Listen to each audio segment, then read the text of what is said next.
Yan po, uulitin ko po kung ilang piraso yan mga kabentusa. Kaya, kung 50 pieces ba? At bakit naman kulang yung in-order ko mga kabentusa?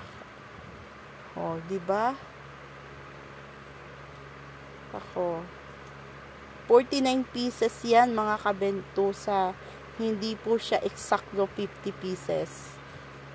Yan. Na mga na-order ko, diba? Pero hindi naman yan. Inulit ko pa yung ilang piraso ng air candle nito. Yung ilang piece pa. Nako.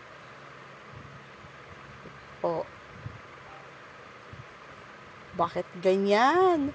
Dapat exactly 50 pieces exactly yung order ko. Dapat yan.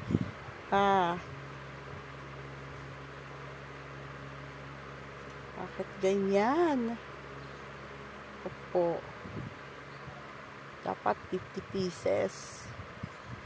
Exactly.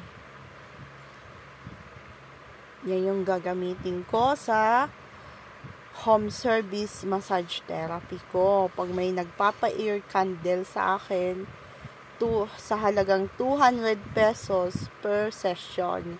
Yeah. Mga kabentusa. Yung una kong nabili, exactly 50 peraso. May sobra pa yan. Yung nabili ko nung araw. Pero wag lang hingi ng air candle ko, mga massage therapist ko dyan, mga kabentusa. Yan po ang 50 pairs, sa sikap ko lang na binili yan. Hoy, 50 pieces po dapat to, kulang lang isa. Pinagsikapan ko. At pinaghirapan ko yan, mga kabentusa. Yan po mga kabentusa, okay naman at legit na legit po siya. 100% legit. Thank you, Shopee.